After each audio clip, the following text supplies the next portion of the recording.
Okay, folks. So let me first introduce what this D3 routine is. So this is a routine that I'm starting from tomorrow. The program that we are starting from tomorrow, and this program is meant typically for civil services students, economic services students, RBI grade B, and but in general, this is also a program for any competitive exam like master's exam because it can potentially help anyone. But why we are focused on the UPSC and these competitive exams is that that is where we feel that there is a lot of there's a huge dearth of mental and physical mentorship. Academic mentorship is available. So academics के term में you have multiple coachings available अगर आप किसी subject के लिए जाओ. But when it comes to these exams, I think the mental and the physical health aspect is equally important if not more. Because अगर ये नहीं है तो I personally feel कि academics को भी वो नीचे ले जाएगा.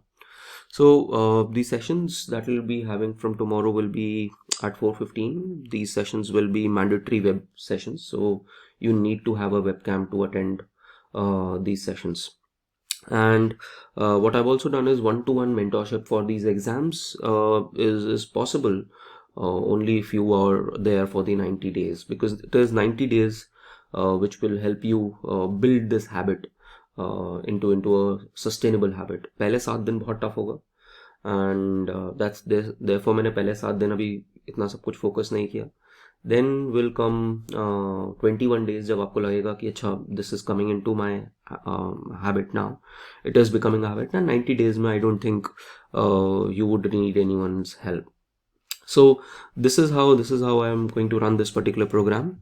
So it has a component of deep focus, it has a component of self-discipline. So when we talk about deep focus, we essentially talk about that we'll start off our session with 5 to 10 minutes of meditation. I don't expect you to be a champion of meditation, but it will help you calm yourself down. So you don't need to be an expert at it. It's just a general program that we are going to have. Then discipline is very important for any competitive exam. And to be honest, where I picked up this habit is that I kept reading about famous entrepreneurs starting their day at 5, and then one of the most I would say the most or my someone who I admire the most or is this the Chief Justice D.Y. Chandrachud. And I went through his profile and I saw that, and I read that he wakes up at 3:30 in the morning. So I mean, everyone that I keep looking up towards is someone who has a very motivated self-disciplined schedule.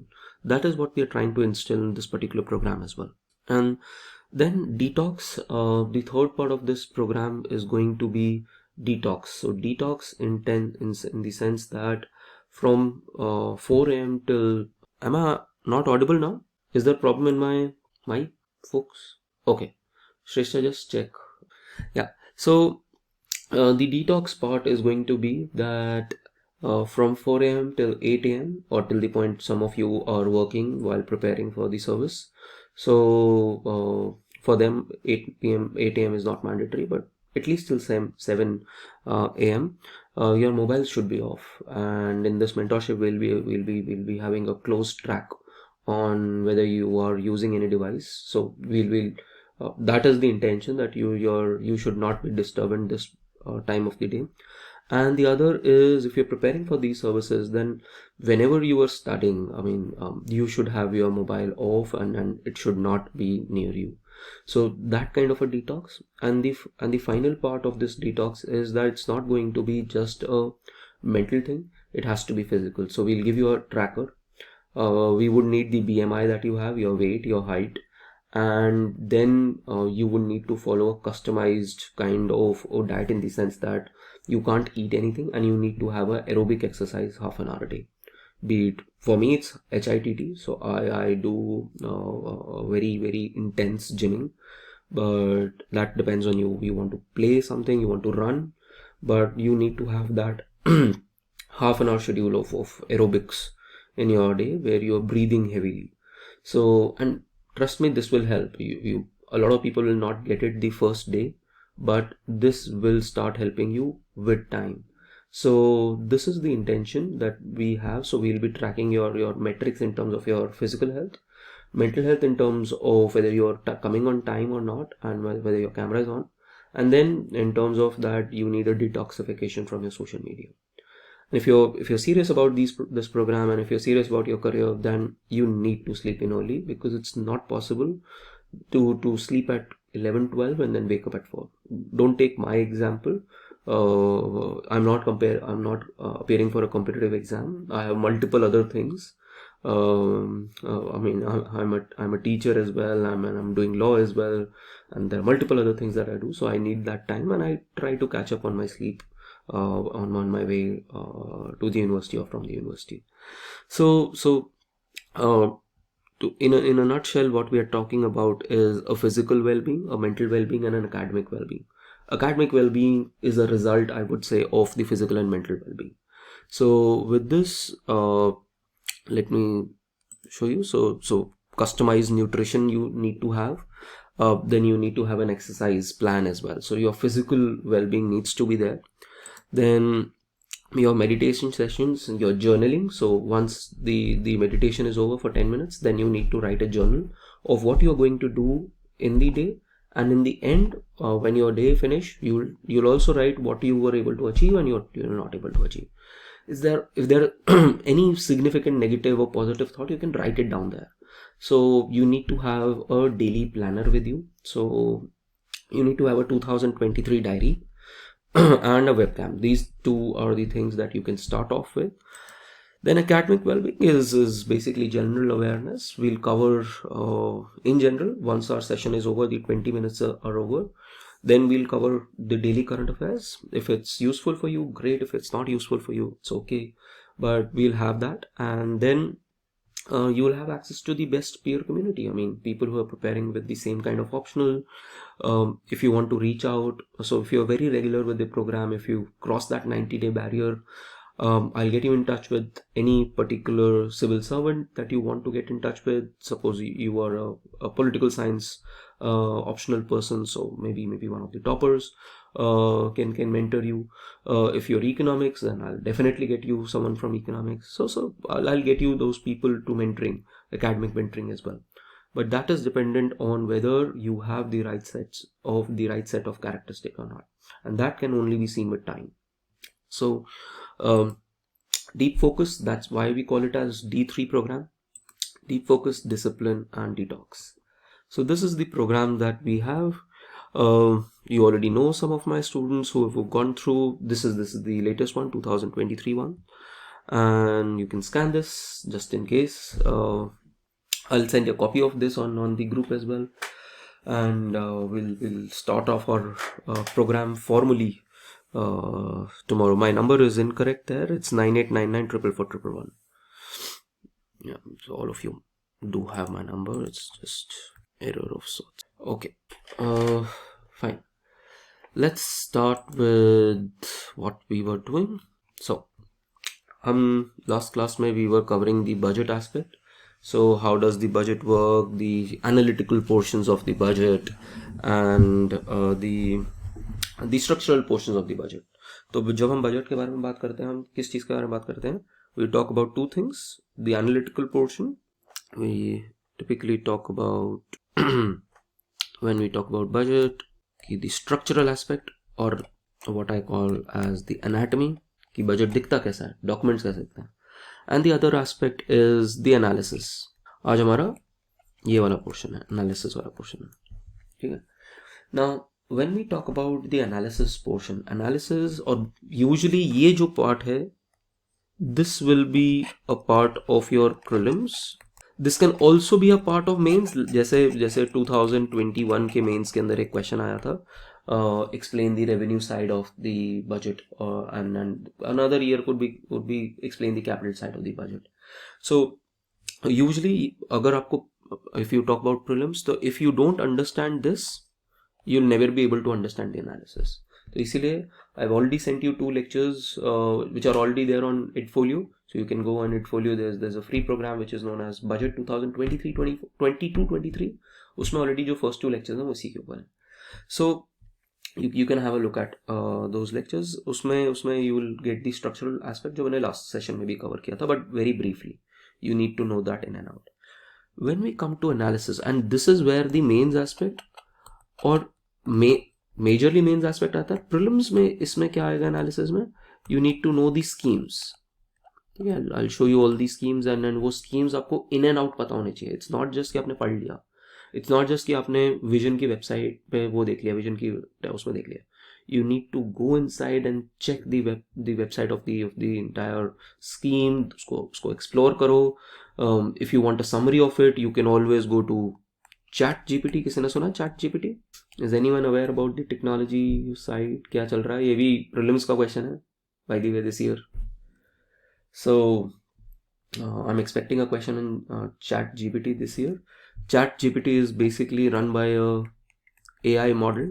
Since most of you know that I have a background in artificial intelligence, this is something that I know well as well. This is called as natural language processing.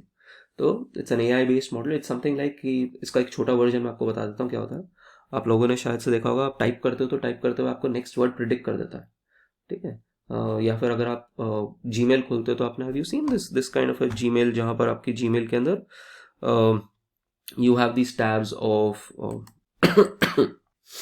then you will be able to understand कि neural जो natural language processing होती है वो कैसे करती है. तो giving you peek into my email, but can you see यहाँ पर there is primary, there is something called as promotional, there is something called as social, and this is 100. तो ये जो है आपकी अपडेट्स है वो.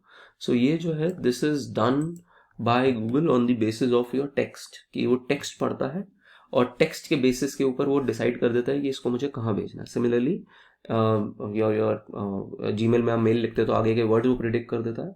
सो that is basis that is on the basis of basically prediction. It is nothing but forecasting कि अगर ये लिखा हुआ है तो आगे क्या लिखा हुआ होगा. ठीक है, so runs under neural network. तो ये ChatGPT भी यही करता है, but it's a super AI model in the sense that it's a huge model with billions of parameters. तो read about ChatGPT in general आपको prelims के लिए पता होना चाहिए. तो you can use ChatGPT in your preparation as well. So when we are talking about mentorship, I personally believe कि आपको टेक्नोलॉजी का जितना ज़्यादा यूज़ हो सकता है उतना ज़्यादा करो. नोट मेकिंग के लिए जितना ज़्यादा टेक्नोलॉजी यूज़ कर सकते हो उतना ज़्यादा यूज़ करो. And there is no nothing better than ChatGPT when it comes to short note making. तो जो भी चीज़ चाहिए ChatGPT पे डालो, अपना मिल जाएगा आपको उसकी समरी. ठीक है, and it's surprisingly accurate and well precise. So I'll maybe in one of these sessions I'll show you ChatGPT and then how to use AI for your note making, integration of AI with note making. So again, be a smart student. Typical पुराने वाला student वाला तरीका थोड़ा change हो गया. You are all Gen Z. तो and I'm a millennium. So जब मैं कर सकता हूँ तो आप, I'm sure that you folks can do it. So जब हम एनालिसिस की बात करते हैं तो एनालिसिस के अंदर वी हैव 2 पोर्शंस. हाँ, I was telling about prelims. तो प्रीलिम्स में आपको जितनी भी स्कीम्स आई हैं उन सब के बारे में डिटेल में पढ़ना है एंड उनके नोट्स बनाना है. And very crisp notes prelims oriented है. उनको आप मेंस में भी यूज़ कर सकते हो. मेंस में आप उनको अपने आंसर्स को इनरिच करने के लिए यूज़ करोगे, अपडेट करने के लिए यूज़ करोगे और एंड बॉक्सेस बनाने के लिए यूज़ करोगे. सो मेंस इज अबाउट प्रेजेंटेशन, तो वहाँ पर आ जाएगा. एंड कई बार एनालिसिस आ जाता है, कई बार क्रिटिकल एनालिसिस आ जाता है, for where you need to not just know the structural aspect. तो टिपिकली अगर आप किसी भी उसमें जाओगे, कोई भी कोचिंग इंस्टीट्यूट पे जाते हो, तो वो आपको ये वाला एस्पेक्ट ज़रूर क्लियर कर देते हैं. ठीक है, क्योंकि ये आसान है, बताना आसान है चीज़ें. बट ये वाला एस्पेक्ट जो है, एनालिसिस वाला एस्पेक्ट, अगर विजन भी दे रहा है या कोई बाजीराम भी दे रहा है, कोई वो भी दे रहा है, तो वो आपको सिर्फ क्योंकि वो 1 पेज दे रखा है, 2 पेज दे रखा है, 10 पेज दे रखा है, दैट इज जस्ट समरी. आप ओरिजिनल टेक्स्ट पढ़ो इन चीज़ों के अखबार से एंड देन वो आपको रिविजन में ज़रूर काम आ जाएगा. I am not saying that they are not good, they are very good, they are well researched. In fact I follow that. But वो आपको तभी फायदा होगा जब आपने खुद भी वो चीज़ पढ़ी हुई और वहीं पर आप चाहे नोट्स बना लो. सो again, save your time. All of these institutes are there to help you आपको मटेरियल दे रहे हैं, फ्री में आपको इतना मटेरियल मिल रहा है, and make best use of that thing, and plus but अपना भी पढ़ना है. So analysis is a general analysis, जिसमें आप जनरल ना आप पॉजिटिव होते हो ना नेगेटिव होते हो, आप बस डिस्क्रिप्शन आप पढ़ते हो बेसिकली.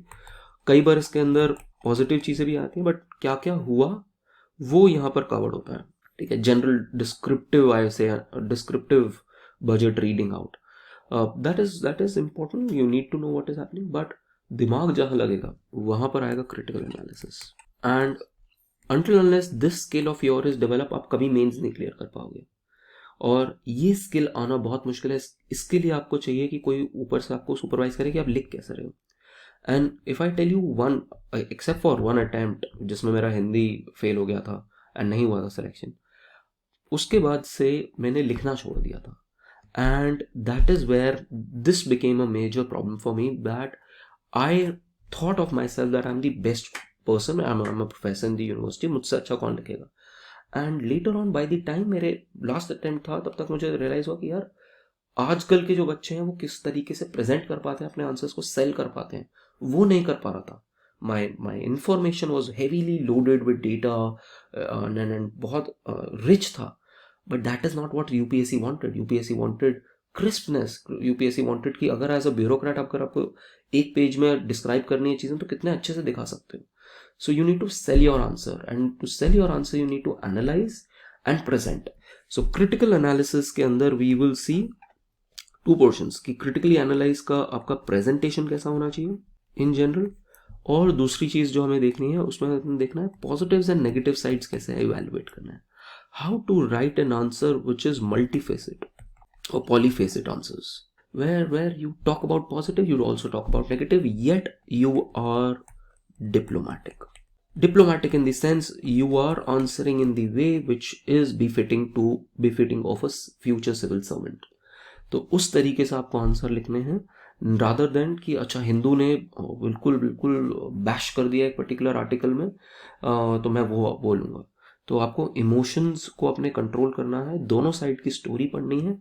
पॉजिटिव साइड क्या है, तो पॉजिटिव साइड जब आप बजट के बारे में पढ़ोगे आपको देखोगे कि बीजेपी के लोग लिख रहे हैं, जो लोग इंडस्ट्री के हैं वो बहुत पॉजिटिव लिख रहे हैं कि अच्छा क्या हुआ. अगर आप देखोगे कि कांग्रेस के साइड का कोई एमपी लिख रहा होगा तो नेगेटिव लिख रहा होगा, किसी का नेगेटिव बायस है वो लिख रहा होगा. आपको दोनों तरीके की चीज़ें पढ़नी है. And this is something that you need to develop for all your answer writing, even your essay. अगर ऐसे का भी कोई टॉपिक है तो आपको सिर्फ यही नहीं सोचना कि अच्छा ऐसे का टॉपिक दे रखा है तो मुझे उसी के बारे में सोचना है. You try and negate it कि अच्छा अगर ये नहीं तो वो कैसे नहीं. तो अनटिल अनलेस यू, और हर चीज़ में लाइफ में आपको ये एक्सपोजर देना है. ठीक है, and that is why what I feel is, have you seen कि जेएनयू के बहुत सारे बच्चे क्लियर करते हैं exam.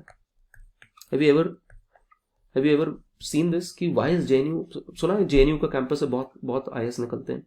Yes no, probably you might not have heard about it, but JNU is very famous for its civil servants, कि बहुत सारे सिविल सर्विस निकलते. तो क्यों? क्योंकि जेएनयू की जो पेडागॉगी है वो ही क्रिटिकल एनालिसिस की है.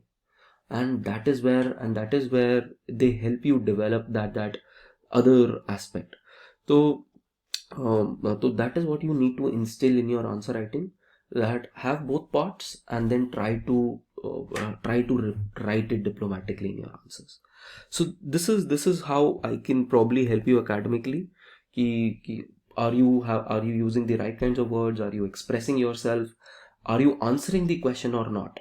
कई बार अगर आपसे पूछा जाए आपका नाम क्या और ये बता रहे हो आप एड्रेस, मेरा एड्रेस ये है, that is what I think 80% of mains right students writing mains do. In fact मेरे पहले 3 अटेम्प्ट में मैंने यही किया है कि जो मैं वो लिख रहा हूँ जो मुझे पता है, रादर देन मैं वो लिख रहा हूँ जो पूछा गया है. इससे अच्छा आप मत ही लिखो उस आंसर को, ठीक है, या फिर सिर्फ छोटा सा लिख के छोड़ दो उसको, because you are wasting time, आपको उसमें नंबर नहीं मिलेंगे. राइट दैट पर्टिकुलर आंसर जहां पर आपको पता है उस क्या क्वेश्चन पूछा गया, आप उसको आंसर ठीक से कर पाओगे. सो this is the academic part that I'll try to cater to. And once you are there in this particular program, people from economics, once you are there in this particular program, if you survive 21 days, जो मेरा एक benchmark है, then I will open up the sessions we'll start off with Indian economy. This will be a separate program which we'll have thrice a week, ठीक है, and evening sessions, 90-minute sessions. we'll start off with Indian economy, which is paper 2 of your civil services or paper 4 of IES or RBI के अंदर तो आता ही है. So we'll take 1.5 months and we'll cover this entire paper. The program again will be there on Netfolio. I'll send you the list कि कैसा है, but you need to follow this. This is a necessary condition to get into that program, because if I am teaching 10 students, I expect 8 or 9 of them to clear. I don't want 50 students and only 20 to clear. That is not what I want from this program. If I'm teaching a particular program, जैसे इस बार 9 students से 6 clear करें, I want to increase that. I want to 100% ratio नहीं हो सकती, because there are things which are exogenous जो मेरे control में नहीं है. So but 70 to 80% I need a conversion, and for that I need to see whether and I need to mentor you, not just academically but non-academically. So if you want this program, you need to be regular with. If you want this program, you need to be regular with this program. Okay. Then coming to this year's budget, let's we had already talked about कि इस साल के budget के अंदर themes क्या हैं. Can anyone write कि हमने themes क्या क्या पढ़ी हैं? If you have gone through the documents that I sent you last class, अगर आपने attend करी हो, तो 3-4 themes major क्या themes थे, किसी को याद है? जो गवर्नमेंट बोल रहा है कि अच्छा हमने ये किया इस साल. Come on folks, type it out. Capex. So Hansika says Capex, or Saptarishi is there. Great. Fiscal deficit is always there. Yes, schemes are there.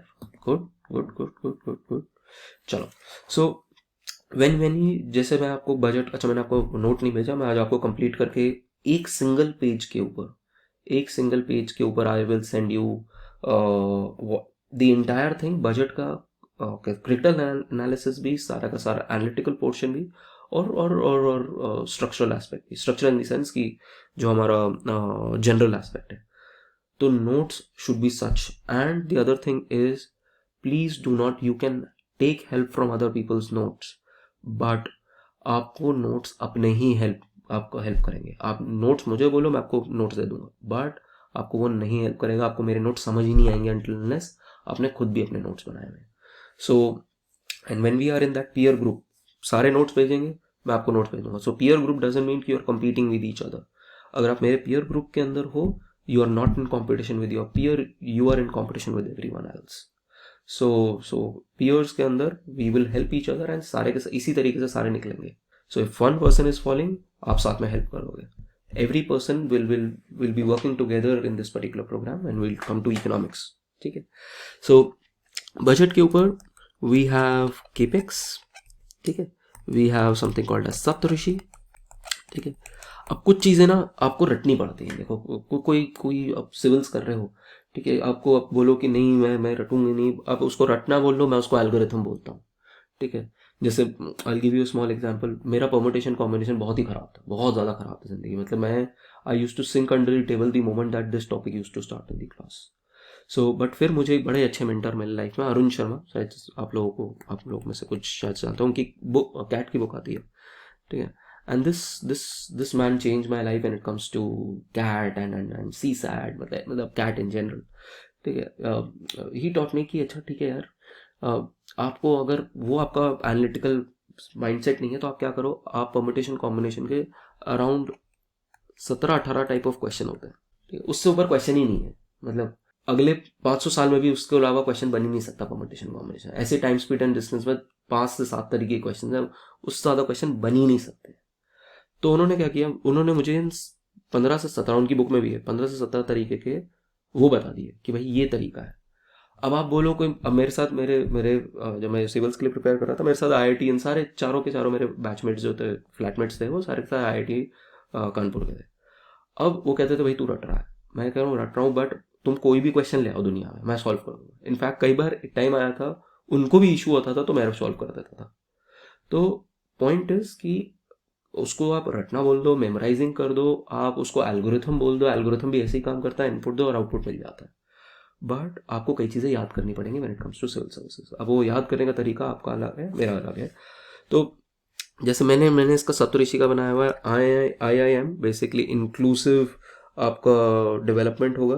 ठीक है, फिर उसके बाद infrastructure, going to the last mile, then I have said कि unleash, I am ने एक तरीके से अनलीश किया हुआ है पोटेंशियल, तो unleashing your potential, youth potential, और फिर उसके बाद green growth, unleashing green growth, मैं आपको उसकी बाद में बता दूंगा कि वो क्या है. So youth power and fiscal stability. तो what I have done is कि आई एम जो है अनलीश करता है ग्रीन हल्क. आजकल my son is a fan of Hulk, तो ग्रीन यंग फाइटर को लेके आया है. सो मैंने इस तरीके से उसको याद रखा, बट मैं कभी भूलूंगा नहीं अब इसको. ठीक है, तो ऐसे ही आपको कई बार निमोनिक्स यूज करने पड़ेंगे, और ये प्रीलिम्स में आपको काम आएगा, कई बार मेंस में भी काम आ जाता है कि आपको सारे के सारे वो चाहिए. तो अब देखो, एक आंसर कोई लिख रहा है जिसने जनरल लिख दिया, बट एक कोई ऐसा इंसान है जिसने वो सातों की सातों सप्तऋषि वाली चीजें लिख दी. Immediately it will give the examiner कि वाह यार, इसको याद कैसे है ये सारी चीजें. तो ऐसे आपको आपको वो मिलेगा, आपको मार्क्स मिलेंगे. तो so inclusive growth, infrastructure, going to the last mile, then unleashing the potential, green growth, youth potential, and fiscal discipline and fiscal stability. इस तरीके से मैंने सप्तऋषि याद कर लिया है.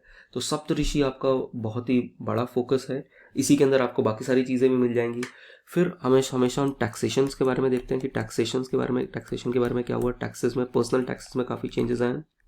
You should know what buoyancy, मैंने आपको लास्ट क्लास में बताया था बॉयंसी और इलास्टिसिटी क्या है और क्यों हमारी बॉयंसी और इलास्टिसिटी ऐसी है. देन एग्रीकल्चर पे हमेशा आपका फोकस होता है. आज हम क्रिटिकल एनालिसिस में एग्रीकल्चर के बारे में बात करेंगे. Social sector is something that you should always talk about when it comes to budget. Then when it comes to debt, तो डेट में आपका फिस्कल डेफिसिट, रेवेन्यू डेफिसिट, इसका रेशो क्या है, फिस्कल डेफिसिट कैसे कर रहे हो, कैसे नहीं कर रहे हो, और इसी के टाइप में आ जाता है कि कंसोलिडेट कैसे कर रहे हो, कंसोलिडेशन कैसे कर रहे हो. So and then special focuses कुछ और हो गए, ऐसे इस बार के उसमें कस्टम ड्यूटीज़ के ऊपर कुछ है कि हम टैक्सेस, तो वो भी इधर ही आ जाता है एक्चुअली, कस्टम ड्यूटीज़. फिर इस बार एमएसएमईज के ऊपर क्या है, इंडस्ट्री में एमएसएमई आ जाएगा. फिर उसके बाद जैसे इस बार आर्टिफिशियल इंटेलिजेंस एंड आईओटी के ऊपर काफ़ी बोला गया है. तो ये आपके मेजर थीम्स हैं. बट देखो, अगर आपको थीम पता है, आपको ये पता है, आपको सप्तऋषि याद है, आपको केपेक्स याद है, आपको ये 2-3 चीज़ें याद है, आप इमीडिएटली आंसर लिख सकते हो. 7 मिनट में आंसर तभी लिखा जा सकता है, या 8 मिनट में आंसर तभी लिखा जा सकता है अगर आपको वहाँ पर सिर्फ प्लान करना हो लिखना कैसे है. आप सोचो कि मुझे याद भी करना है, रिकॉल भी करना है एंड लिखना है, that is not possible in UPSC. So your you should have the muscle memory of all of these things in this way, and all you need to do is reproduce it in a particular format. And वो तभी निकलेगा, वो part तभी निकलेगा if you write mains के answers. ठीक है. सो अगर आप किसी और एग्जाम के बारे में बात करो, मास्टर्स, क्योंकि कुछ लोग यहाँ पर मास्टर्स के लिए भी प्रिपेयर कर रहे हैं, तो until unless you write the 10 years आपका पेपर नहीं निकलेगा. 40% of your prep is studying the syllabus. 55% of it I would say is writing answers. 5% ऐसी चीज़ें हैं जो आपके हाथ में नहीं है, इन द सेंस किसी की हैंड राइटिंग बेटर है, किसी की नहीं है. आई वुड से कोई प्रेजेंटेशन थोड़ा ज़्यादा अच्छा कर सकता है, कोई प्री डिस्पोज्ड है टू राइट इवन बेटर, किसी का इंग्लिश बहुत फ्लेयर बहुत अच्छा है. तो 4-5 चीज़ों पे डिपेंड करती है. तो but until unless this is there, you're never going to succeed. And if you want to learn from my failures, this is what you should do. This is the only reason कि मेरा last 2 attempt में क्यों नहीं हुआ, ये major reason. सो mains answer writing के अंदर आपको प्लान, आपको अगर आपने मल्टीपल आंसर्स लिखे हुए हैं, आपने ऑलरेडी अपने दिमाग में फॉर्मेट फिट करे हुए हैं, कोटेशंस याद हैं आपको, तो आपकी मसल मेमोरी में वो इतना अच्छे से बिल्ट है. आप क्वेश्चन देखोगे वो पूछ क्या रहा है, अब मैं उसको कैसे फिट कर सकता हूँ with already my written answers, with my muscle memory, and अब सर मुझे प्रेजेंट करना है. तो 8 मिनट में आंसर लिखना is a challenge. A good answer लिखना is a challenge only and it is only possible if you have had this multiple test series. तो आप किसी की ज्वाइन करो, forum, vision, Vajiram, I don't care, किसी भी ज्वाइन कर लो, अच्छे से अच्छे, मतलब सारे अच्छे हैं ये सारे के सारे, but you need to write it if you want to clear the exam. ठीक है, ऑप्शनल है, तो you need to get in touch with me and then write my. तो so this is the writing portion. So let's discuss these articles now. We have already talked about कि हमें just to talk about the basics कि basics में क्या हुआ है. हमने कहा है कि हम कैपिटल अपना जो वो है वो 33% से बढ़ाएंगे. ये मैं ऑलरेडी बात कर चुका हूँ. 33% से बढ़ाएंगे. हमें 3.3% ऑफ GDP है. So again something which you should know is budget in numbers. ठीक है, बजट इन नंबर्स. तो यू शुड नो कि बजट कितने नंबर्स में है. तो बजट जो है वो 45 लाख करोड़ का है. ठीक है, which is nothing but 45 trillion. Trillion क्यों? क्योंकि 1 लाख में कितने जीरो होते हैं? 10⁵5. 1 करोड़ में कितने जीरो होते हैं? 10⁻7. So this is 10⁻12. So I can call this as 45 trillion rupees. तो 45 ट्रिलियन रुपीज का बजट है. दैट मीन्स आपका रेवेन्यू और आपका एक्सपेंडिचर जो है. So if I talk about budget, the number sides. So the number side is that this is a 45 trillion rupees, not dollars. ठीक है, डिवाइड कर देना 80 से तो आपको पता चल जाएगा कि कितने का है. Approximately you can say 500 billion उसका है, डॉलर्स का है. सो when you talk about the budget, तो बजट के अंदर you have the expenditure side and you have the receipt side. तो receipt side is also 45 trillion rupees and expenditure side is also 45 trillion rupees. Now what we are talking about is कि यहाँ पर हमने अपना जो capex है, capital expenditure, उसको 10 trillion का कर दिया है, 10 लाख करोड़ का. That means this is must be 35 trillion rupees. ठीक है, इसके अंदर हमने कहा बात करी थी रेवेन्यू रिसीट्स की एंड कैपिटल रिसीट्स की. Will talk about that. इसके अंदर हमारे पास दो पोर्शन है, debt making, sorry non debt making and debt making. Debt making को क्या बोलते हैं? डेट मेकिंग कैपिटल रिसीट्स को क्या बोलते हैं? Anyone? Come on, quickly folks. कल से कैमरा भी ऑन है. Fiscal deficit. गुड. चलो. So at least I am proud कि अच्छा मेरे ही स्टूडेंट ने आंसर किया. So this is called as fiscal deficit. ठीक है, तो अगर आप ये देखोगे हमारा फिस्कल डेफिसिट, तो हम देखेंगे कि हमारा फिस्कल डेफिसिट जो है, ये जो है this is something around 17 to almost 18 trillion rupees का है. ठीक है, तो दैट मीन्स कि ये वाला पोर्शन बाकी सब कुछ आपका वो कर रहा है. और इसमें भी जो हैवी लिफ्टिंग होती है, जो मेजर हैवी लिफ्टिंग होती है, वो आपकी टैक्सेस करती है. अराउंड 23 ट्रिलियन तो यहीं से ही है. ठीक है, तो आपको आइडिया लग जाएगा कि नॉन टैक्स जो है और ये जो है ये बाकी करता है. So if you see this is 41 and this is 4 trillion rupees. समझ में आया? Numeric side of the budget. So this is 23 trillion. These two combined are 4 trillion. This is around 18 trillion. This is around 35 trillion. And this is around. ये part clear हुआ? Come on folks. You need to say yes, no. सोना नहीं है. Great. So when we talk about this particular thing, तो हमें ये देखना है कि अच्छा अब हम बजट के बारे में बात करते हैं कि बजट में क्या हुआ है.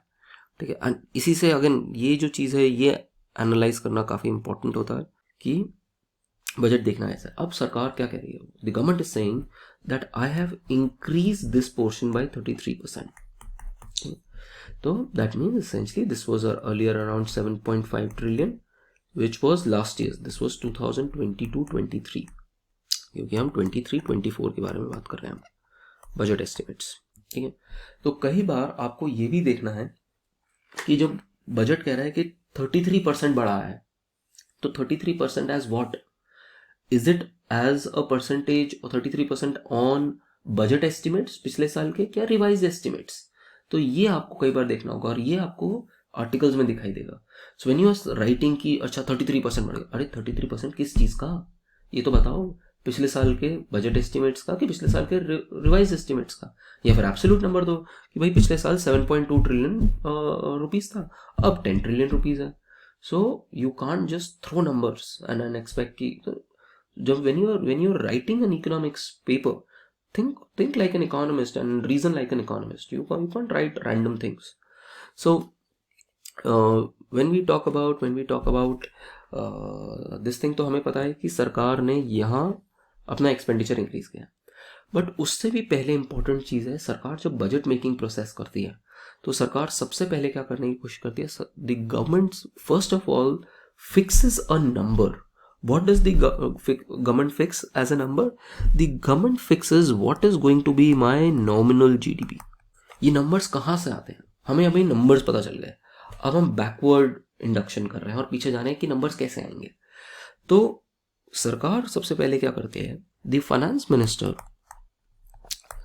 goes to the central statistical organization and us and साथ में planning and basically NITI Aayog है, एंड अपने मिनिस्ट्री ऑफ फाइनेंस है, इन RBI है, मतलब टेक्स अ कंसेंसस कि नेक्स्ट ईयर हमारी ग्रोथ कितनी होगी.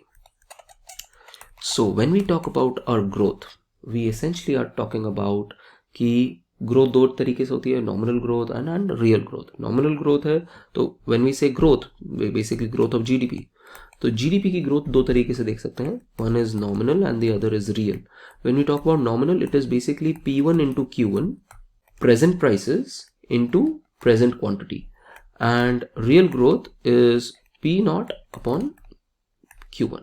तो बेसिकली हम कह रहे हैं 2023-2024 में कितने गुड्स बनेंगे multiplied by price of base year, which is 2011-2012.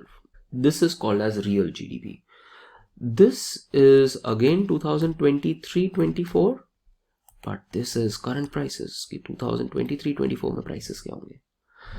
This will always be a higher number than this because of the fact कि ये base prices और ये हम यूजली जब आप कहते हो कि नंबर्स कौन से दिए, ऐसा इकोनॉमिक सर्वे ने कहा कि नेक्स्ट ईयर हम 6.5% से ग्रो करेंगे, इस साल हम 7% से ग्रो करेंगे, all of those are real numbers.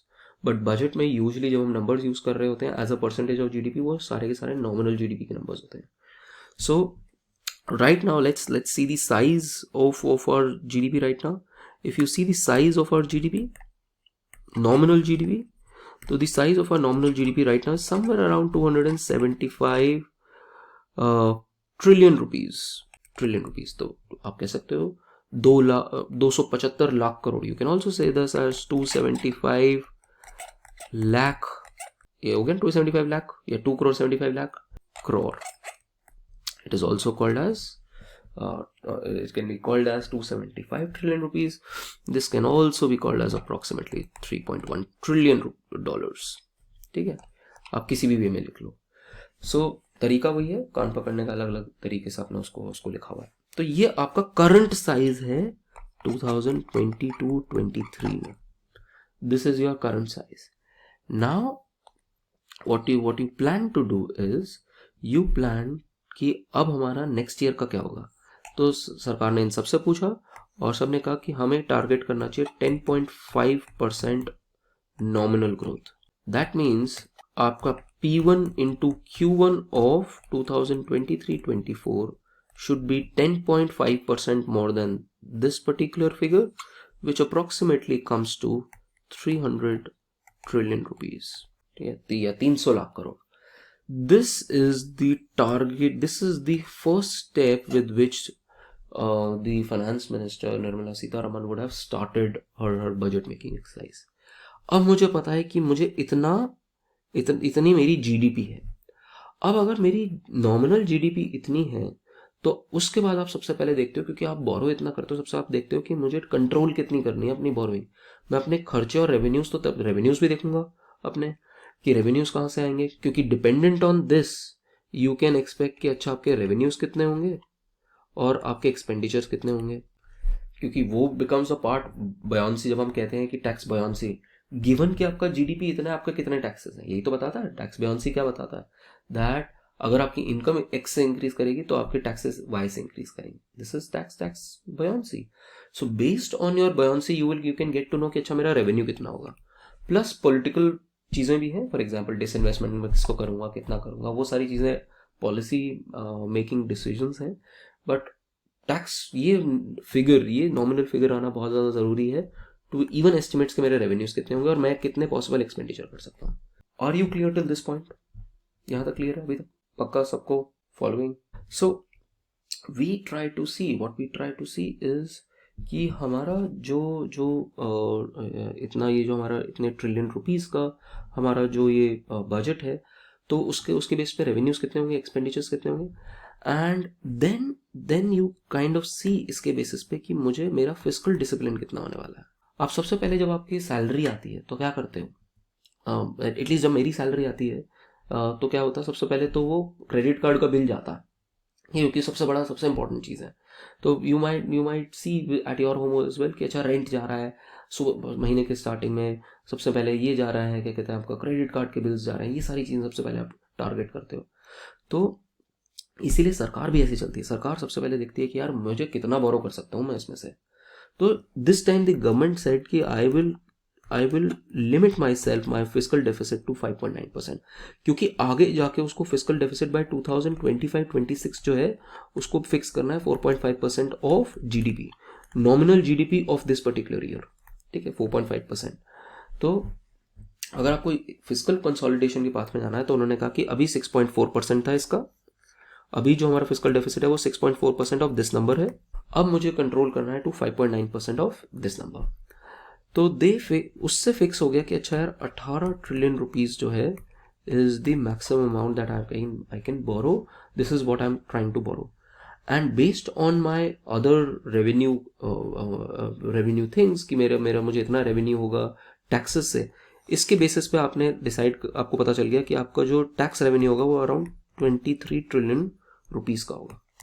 So you have determined this that this was going to be your tax revenue for 23-24, और फिर पॉलिटिकल कंडीशंस और उन सब चीज़ों की वजह से आपको पता चल जाएगा कि अच्छा ये जो है ये मैक्स 4 ट्रिलियन रुपीज़ रेज कर सकता हूँ, तो you get the final figure कि मेरा 45 ट्रिलियन रुपीज़ यहाँ से आएगा। एंड अब जब आपको पता चल गया कि आपका 45, so now you know this कि how this 45 trillion is built, is the receipt side, the numbers part is it clear? तो ये is based on buoyancy, tax buoyancy, इसीलिए मैं बात कर रहा था tax buoyancy बहुत important है। is this part clear? ये policy conditions पे डिपेंड करता है और ये FRBM पे डिटरमिन करता है। ये चीज क्लियर हुई, the receipt side?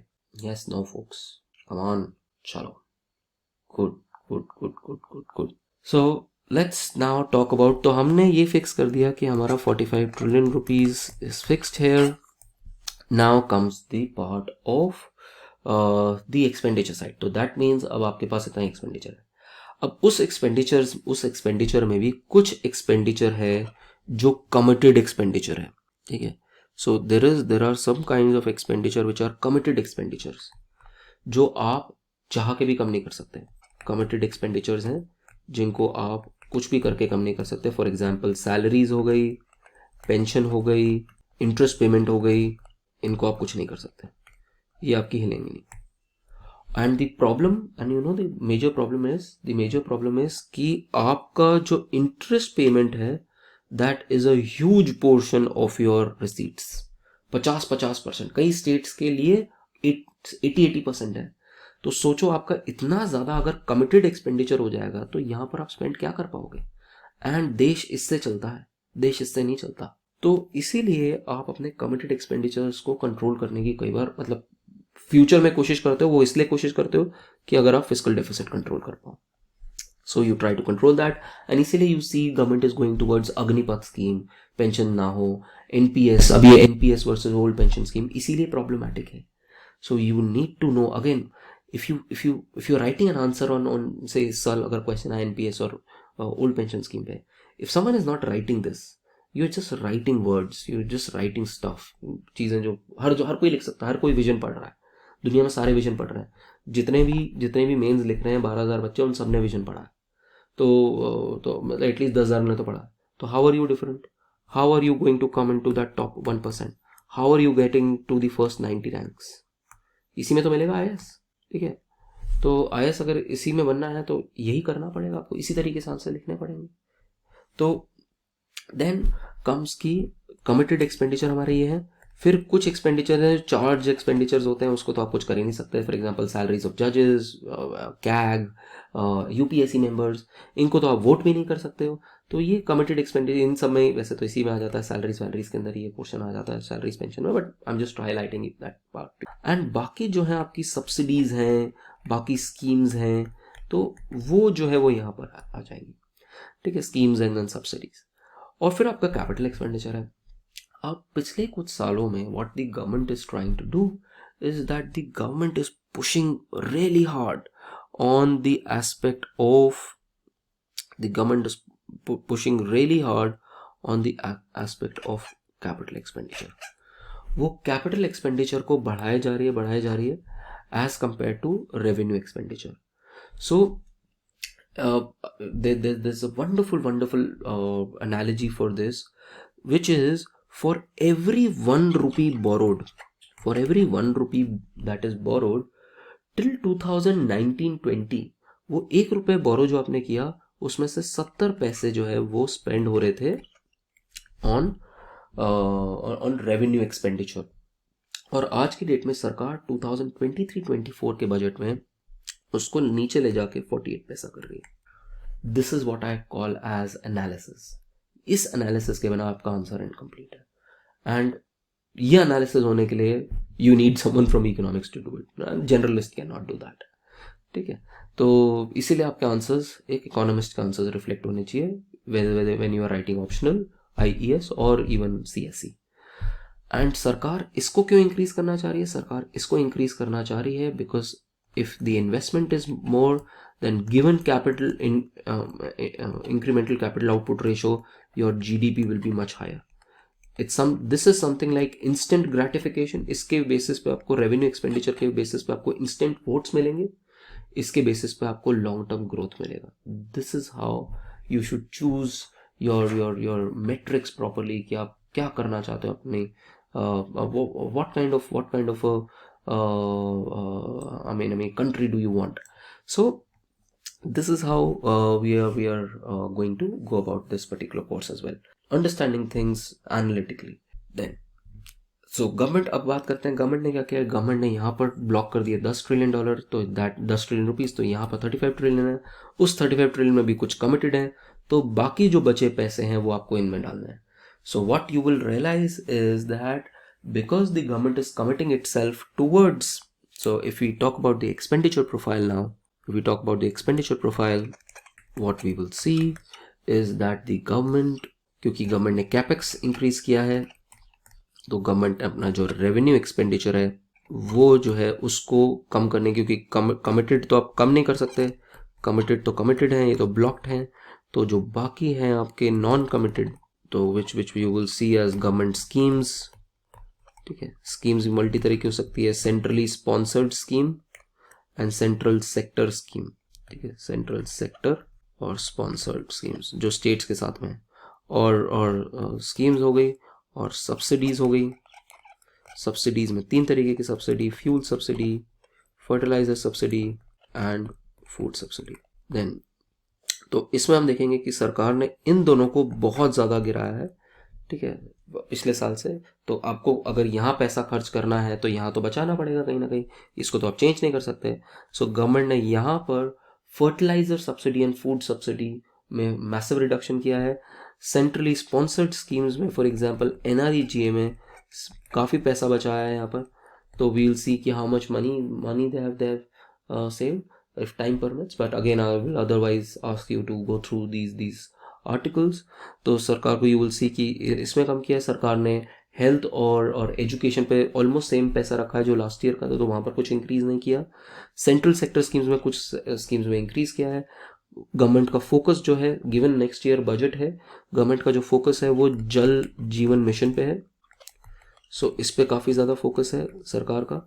So you need to know कि what is assured water, tap water उसको कितना बोलते हैं। अगर किसी इंसान के पास किसी घर के अंदर 50 लीटर पर डे पर पर्सन आ रहा है assured water, that is called as कि दैट पर्सन हैज अश्योर्ड, तो टैप वाटर का कनेक्शन है और वो वर्क कर रहा है।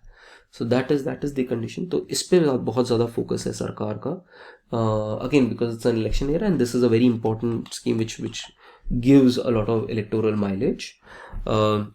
तो सरकार के पास पॉसिबिलिटी, अगर मैं सर बढ़ाई करना चाहूँ तो मैं कह सकता हूँ कि सरकार, गिवन कि this is the budget, this is the last budget before next years election, next year का जो बजट आएगा वो इंटरिम बजट होगा, टिल इलेक्शन वाला बजट होगा, तो सरकार के पास पूरी पूरी अपॉर्चुनिटी थी कि इस बजट में खूब सारे एक्सपेंडिचर्स कर दो सो दैट वोट मिल जाए, बट सरकार ने वो नहीं किया. And you need to give credit to the government to take that particular step.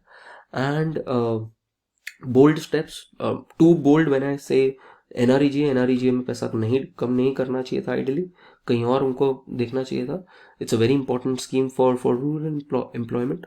सो सरकार ने अपना एक्सपेंडिचर जो है यहाँ पर कम करना शुरू किया है, but whether it will able to do that, अगर हम क्रिटिकल एनालिसिस करें, whether it will able to achieve this target, is it an achievable target और नॉट, ये बड़ा क्वेश्चन है. Specially if you see the political side of it, कि इस साल 9 स्टेट इलेक्शंस हैं. जब भी स्टेट इलेक्शन होता है तो सरकार को पैसा खर्च करना पड़ जाता है, वोट लेने हैं, तो सेंट्रल गवर्नमेंट भी कई बार पैसा खर्च करती है. फिर तो गिवन 9 स्टेट इलेक्शंस हैं, गिवन कि आपको पता नहीं है कि फर्टिलाइजर के प्राइसेस जो हैं वो तो 90% तो बाहर से आ रहे हैं. अगर रशिया यूक्रेन वॉर कुछ दिक्कत हो गई या चाइना के साथ कोई प्रॉब्लम हो गई तो ये फर्टिलाइजर प्राइसेस बढ़ जाएंगे. Food prices will depend on monsoons, तो ये चीज़ है. तो आपने ये फिक्स तो कर दिया कि नीचे हो जाएंगे, बट हो सकता है ऊपर हो जाए, एज लास्ट ईयर हुआ था फर्टिलाइजर के साथ में. तो you don't really know whether you'll be able to achieve that target or not. You planned it well, but let's see whether you'll able to achieve it or not. The other critical aspect when we talk about the budget is that you need to know कि, और एक critical aspect है कि कहाँ spend हो रहा है ये पैसा, where is the capex going. capex का ये मतलब नहीं है कि आप बुलेट ट्रेन बना लो, आप फैंसी प्रोजेक्ट्स बनाओ, क्योंकि अगर आप ये फैंसी प्रोजेक्ट्स बनाओगे, बुलेट ट्रेन पे ज़्यादा पैसा खर्च करोगे, तो उससे इतना ज़्यादा बेनिफिट नहीं होगा जितना आपको road infrastructure, school infrastructure, hospitals, ports, ऐसी चीज़ें बना के जो है, जो ज़्यादा ड्यूरेबल है, जो ज़्यादा लॉन्ग टर्म है, जो इंडिया की ज़रूरत है इंडिया को, उसमें अगर आप ज़्यादा पैसा खर्च करोगे. रेलवेज, जैसे रेलवे स्पेस पर बहुत पैसा खर्च हो रहा है, 2.4 trillion of this 10 trillion rupees, 2.4 is directly going to railways. But again that matters कि वो रेलवेज कहाँ पैसा खर्च कर रही है उसको. सो दिस इज एन इशू कि आप जब क्रिटिकल एनालिसिस करते हो तो आप ये लिखोगे कि बजट कहाँ पैसा खर्च कर रहा है, ये बहुत ज़्यादा इंपॉर्टेंट है. सो and the last part that I want to discuss is कि हमारे यहाँ पर when we talk about our budget making exercise, the problem is कि we have completely leveraged this. Leverage in the sense, यहाँ से अब और ज़्यादा पैसा निकाल सकते हैं until unless आप टैक्स बेस बढ़ा दो. ठीक है, टैक्स इलास्टिसिटी का मतलब होता है अगर मैं रेट के अलावा कुछ देखना चाहूँ तो मेरा इनकम कितना होगा. ठीक है, तो एक तरीके की टैक्स इलास्टिसिटी भी ये भी होती है कि अगर मैं इंटरेस्ट रेट, अगर मैं टैक्स पर 1% से बढ़ाऊंगा टैक्स रेट, तो मेरा टैक्स रेवेन्यू कितने से बढ़ेगा. But you typically have that Laffer curve कि आप टैक्स रेट बढ़ाते रहोगे तो उसका मतलब नहीं कि आपके रेवेन्यूज बढ़ते रहेंगे. So you might have seen that Laffer curve ऐसे करके. अगर नहीं पता तो आप you should search about this Laffer curve, tax rate and tax revenue. जैसे जैसे आप टैक्स रेट बढ़ाओगे आपका टैक्स रेट, आपका रेवेन्यू इंक्रीज होगा, बट एक पॉइंट के बाद वो फॉल करना शुरू कर देगा. ठीक है, we'll discuss more about this particular thing when we'll start off our other sessions. जब normal sessions हम शुरू करेंगे कल से, we'll talk about these details जब हम current के ऊपर भी बात कर रहे होंगे. तो so commercial, तो अब हम ये हमारा leveraged है, तो हम टैक्स से सिर्फ पैसा एक ही तरीके से उठा सकते हैं. अगर हम टैक्स, मैंने यहाँ एक्सपेंडिचर्स लिखा हुआ है, तो अगर हम टैक्स अपना बेस बढ़ा दें, ज़्यादा लोगों से टैक्स लें, जैसे जीएसटी ने टैक्स बेस बढ़ाया है हमारा.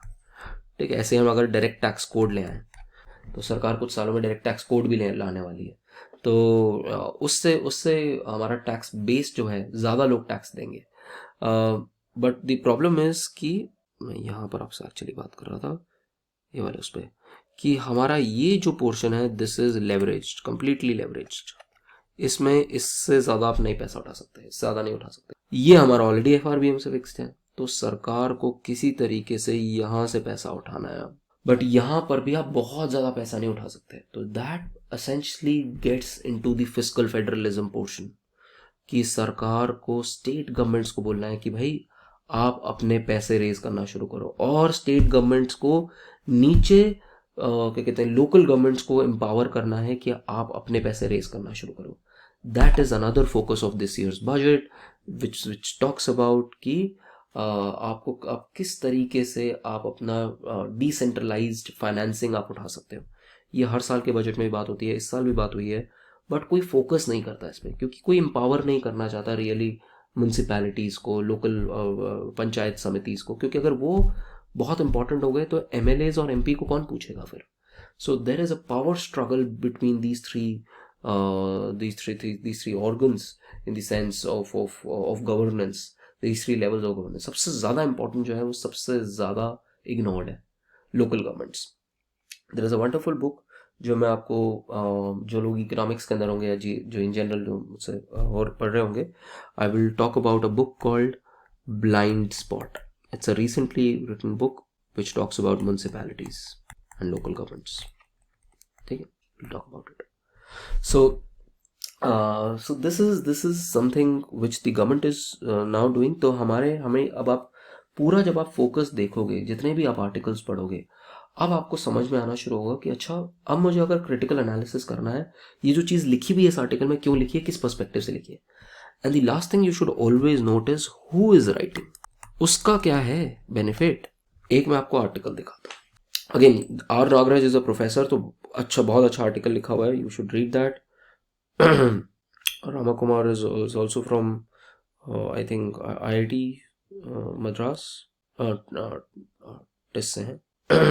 Then Ambedkar, Suresh Babu I think is from IIT Madras. Yes. तो देखो मैंने आपको जो जो दिए हैं वो अकेडमिशियंस के हैं सारे के सारे. गोविंद राव उनका मेंबर था 14th फाइनेंस कमीशन के. हाँ, सो प्रवीण चक्रवर्ती का मैं आपको दिखाना चाहता. Again it's a critical analysis of the economic survey, की इकोनॉमिक सर्वे का क्रिटिकल एनालिसिस है. But then Praveen Chakravarty, if you see, he is the data analytics head of Congress. तो अगर ऐसा वो बंदा लिख रहा है तो मतलब क्रिटिकल साइड भी लिखेगा, तो you should be expose to the critical side. I am not saying right everything there, but you should always have a critical aspect. इसीलिए मैं कहता हूँ कि आपके पास दो सोर्सेज ऑफ इंफॉर्मेशन ज़रूर होना चाहिए, कि आप हिंदू देख सकते हैं, ठीक है, और एक्सप्रेस देख सकते हैं.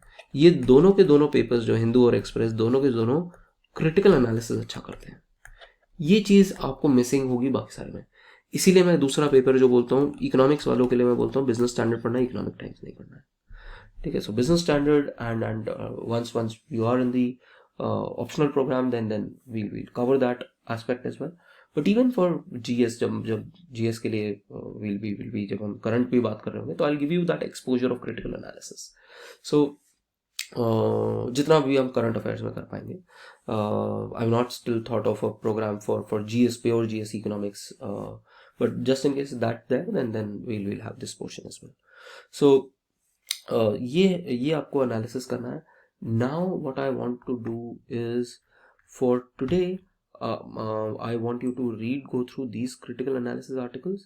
We'll quickly discuss some of them tomorrow in tomorrow's session, and tomorrow's session will be from 4:15 to say 4:30-35 तक हम we'll have that initial portion of वो journal writing and meditation, and then from 4:35 4:40 till 5:10 हम या 5 o'clock तक हम current आज का जो करंट अफेयर्स है मैं आपको वो देना चाहूँगा कि अच्छा आप ये देखो करंट में आपको क्या क्या करना है और क्या क्या पढ़ना है.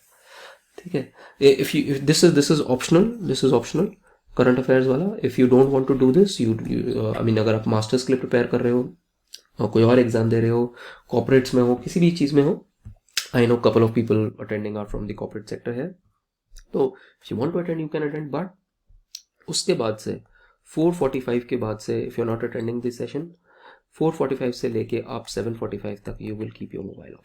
कोई इमरजेंसी है, अगर आप घर पे नहीं रहते, जैसे some of you live in PGs, किसी और का नंबर दे दो घर पे, कोई इमरजेंसी होगी तो, but your mobile should be of in this, and you should be following what ever you want, कि जो आपको पढ़ना है वो पढ़ लो.